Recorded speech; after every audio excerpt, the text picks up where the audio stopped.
My dear sisters, Mes chères sœurs, quelle merveilleuse occasion de m'adresser à vous au cours de cette belle conférence de la Société de secours. Nous devons écouter ce soir de merveilleux discours donnés par des femmes de grande foi et très capables. Et je désire que la présidence de la Société de secours sache que nous lui faisons entièrement confiance. Nous lui sommes très reconnaissants. Nous sommes reconnaissants du thème que ces sœurs ont choisi dans le livre de Mormon, dans 2 Néphi, enserrées éternellement dans les bras de son amour. Les femmes de la Société de secours sont littéralement enserrées éternellement dans les bras du Seigneur. Cette organisation est, d'après moi, la plus grande organisation féminine du monde entier. C'est une création divine. Joseph Smith a parlé et a agi en prophète quand il a organisé la Société de secours en 1842. Voici ce qu'il a dit à l'époque. L'organisation de l'Église du Christ n'a jamais été parfaite tant que les femmes n'avaient pas leur organisation. Aujourd'hui, la Société de secours compte plus de 5 millions de membres. Elle est présente dans de nombreux pays et enseigne en de nombreuses langues. Elle compte dans ses rangs toutes les femmes de l'Église de 18 ans et plus. On y trouve des femmes célibataires, des femmes qui ne se sont jamais mariées, et certaines qui sont veuves ou divorcées, celles qui ont un mari et des enfants, celles qui sont avancées en âge, et qui, pour beaucoup, ont perdu leur conjoint éternel. Un ami, qui n'appartient pas à notre Église, m'a dit un jour, LDS, SDJ en français, veut dire love, amour, devotion, dévouement et service. Que représente réellement la Société de secours? Que symbolise-t-elle? Je vais essayer de répondre à ces questions. La Société de secours est synonyme d'amour. Qu'il est bon d'être témoin de l'amour de femmes, l'une envers l'autre. Elles se fondent dans les liens de l'amour en se témoignant amitié et respect. Cette organisation est en fait le seul moyen que de nombreuses femmes ont de se faire des amis. Il est dans la nature de toute femme de tendre la main avec amour aux personnes qui sont dans la détresse et le besoin. Le programme d'entraide de l'Église est décrit comme étant basé sur la prêtrise, mais il ne pourrait pas fonctionner sans la Société de secours. La Société de secours est synonyme d'instruction. C'est, au-delà de cela, l'obligation de toute femme de l'Église de faire toutes les études qu'elle peut. Cela lui ouvrira des perspectives. Il lui donnera des capacités importantes si elle en a besoin. La semaine dernière, j'ai reçu une lettre d'une mère seule, dont je vais vous lire une partie. Elle dit, je cite, « Cela fait 10 ans que vous avez parlé de notre famille à la conférence d'octobre 1996. Les conseils, les encouragements que vous m'avez donnés, ainsi qu'à d'autres sœurs seules, sont devenus un modèle auquel j'ai fait appel quotidiennement. La phrase « Faites de votre mieux » est devenue mon slogan. Et c'est cela même que mes fils et moi, nous essayons de faire. Mes 4 fils ont tous obtenu leur diplôme de fin de secondaire et du séminaire. 2 d'entre eux ont fait une mission à plein temps. Nous travaillons tous pour subvenir à nos besoins et restons loyaux et fidèles à l'Évangile. C'est une satisfaction de voir ce que nous avons accompli, seuls, en 7 ans. On éprouve un certain sentiment d'accomplissement quand on peut à nouveau se débrouiller seul et pourvoir aux besoins de sa famille. On m'a également incité à retourner à l'université. C'est un vrai défi de travailler à plein temps et de suivre des cours du soir. Mais cela a élargi ma vision de la vie et m'a aidé à être quelqu'un de meilleur. Ma famille, les membres de ma paroisse et mes collègues ont été d'un très grand soutien. Et je vais obtenir mon diplôme en décembre. En méditant sur ma bénédiction patriarcale, ainsi qu'en jeûnant et priant à son sujet, j'ai pu me fixer des buts réalistes qui m'ont servi de carte routière pour rester en harmonie avec les principes de l'Évangile. J'assiste à mes réunions, je prie tous les jours et je paie ma dîme. Je prends mon appel d'instructrice visiteuse très au sérieux. L'Église est tellement vraie. C'est un honneur d'être compté parmi les membres dignes et bénis de l'Église de Jésus-Christ des saints des derniers jours.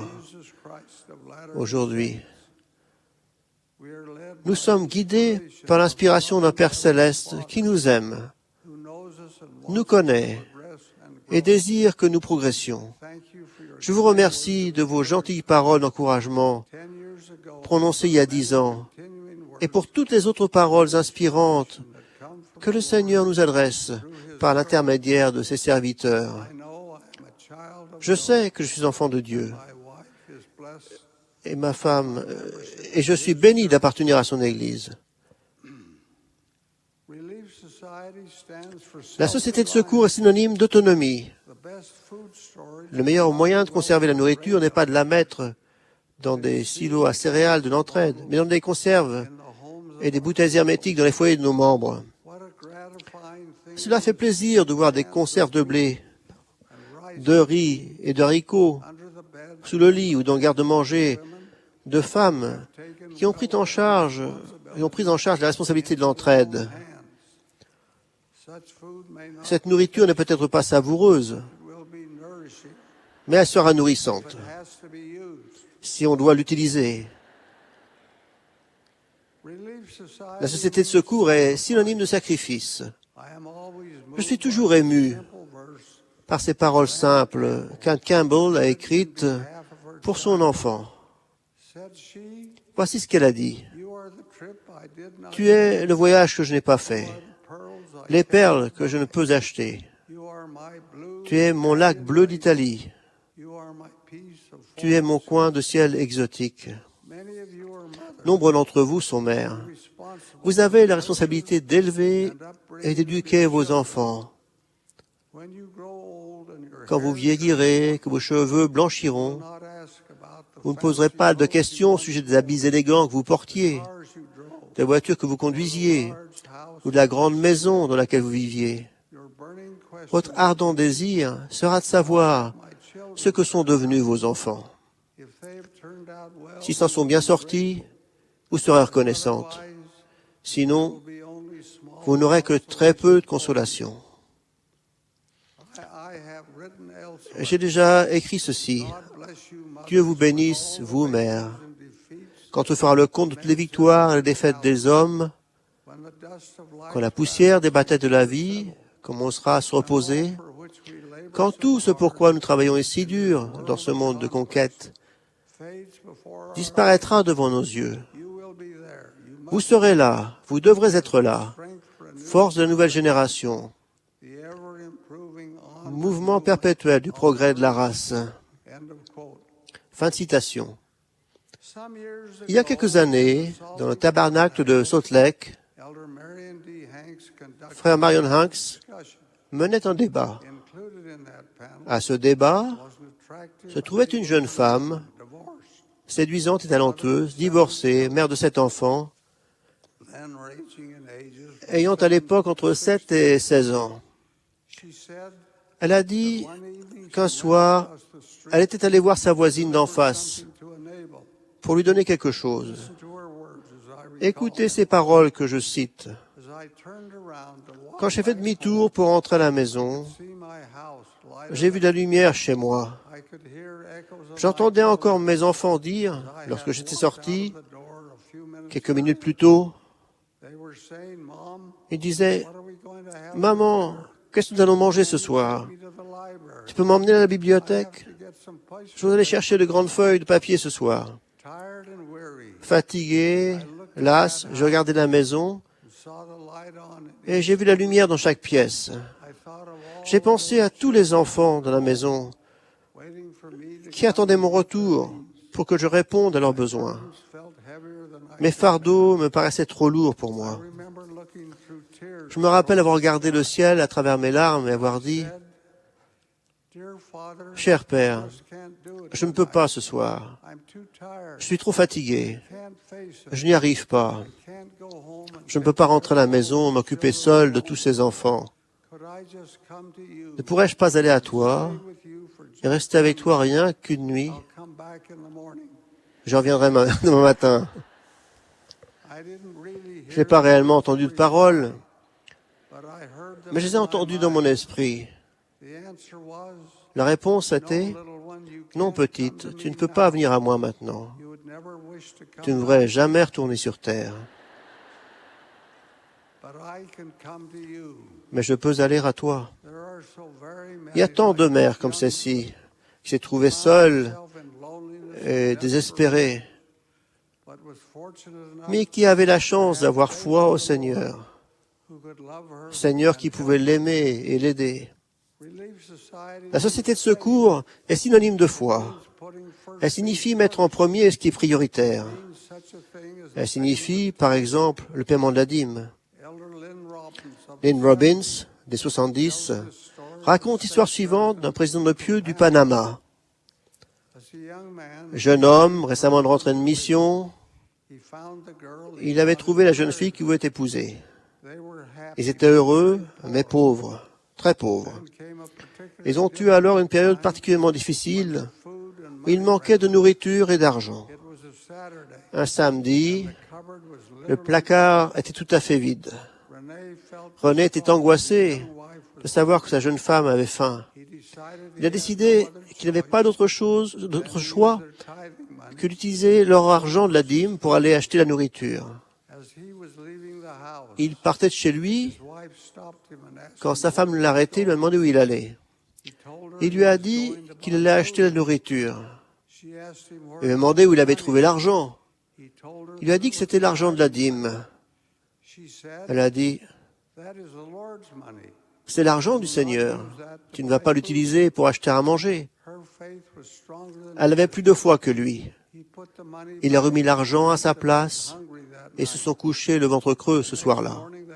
Le lendemain matin, ils n'ont pas pris de petit déjeuner et sont allés à l'église en jeûnant. René a donné l'argent de la dîme à l'évêque, mais il était trop fier pour lui dire qu'ils étaient dans le besoin. Après les réunions, sa femme et lui ont quitté l'église et ont commencé à rentrer chez eux à pied. Ils n'avaient pas fait beaucoup de chemin quand un nouveau membre les a appelés de chez lui. Cet homme était pêcheur et leur a dit qu'il n'y avait plus de poissons, qu'ils ne pouvaient en manger. Il leur a enveloppé 5 petits poissons du papier de journal et ils l'ont remercié. Ils ont poursuivi leur chemin et ont été arrêtés par un autre membre qui leur a donné des tortillas. Puis quelqu'un d'autre les a arrêtés et leur a donné du riz. Un autre membre les a vus et leur a donné des haricots. Alors, arrivés chez eux, ils avaient assez à manger pour 2 semaines. Ils ont été encore plus surpris quand ils ont déballé le paquet de poissons et ont trouvé 2 très gros poissons, et non pas les 5 petits qu'ils croyaient avoir vus. Ils ont coupé le poisson en parts et l'ont rangé dans le congélateur de leurs voisins. Ils n'ont pas cessé de témoigner qu'ils n'ont plus jamais eu faim de leur vie. Mes chères sœurs, toutes ces qualités merveilleuses que défend la société de secours représentent le fait d'être enserrés dans les bras de l'amour de Dieu. C'est ce que nous souhaitons tous.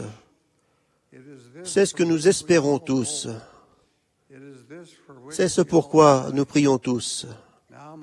Maintenant, mes chères sœurs, rien qu'un mot pour conclure. Je vous rappelle que vous n'êtes pas les citoyennes de deuxième catégorie dans le royaume de Dieu. Vous êtes ces créatures divines. Les hommes détiennent la prêtrise. Votre rôle est différent. Différent, mais aussi important. Sans vous, le plan du bonheur de notre Père échouerait et n'aurait aucun sens réel. Vous êtes 50% de la population de l'Église et mère de 50 autres pourcents. Personne ne peut vous ignorer à la légère. L'autre jour, j'ai reçu une lettre d'une amie qui m'est chère. Elle s'appelle Hélène et son mari Charlie. Entre autres, elle écrit ce qui suit. Je la cite. Aujourd'hui, Charlie et moi avons pris la parole pendant notre réunion de Sainte-Seine. Dans mon discours, j'ai parlé du conseil que vous m'avez donné quand j'ai reçu mon diplôme du lycée d'Idaho Falls et que je me préparais à aller à Ricks College.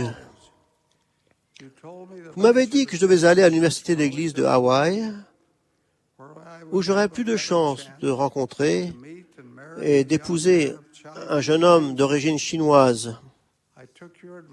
J'ai suivi votre conseil et suis allé à l'université de l'église d'Hawaï, où j'ai rencontré Charlie et l'ai épousé.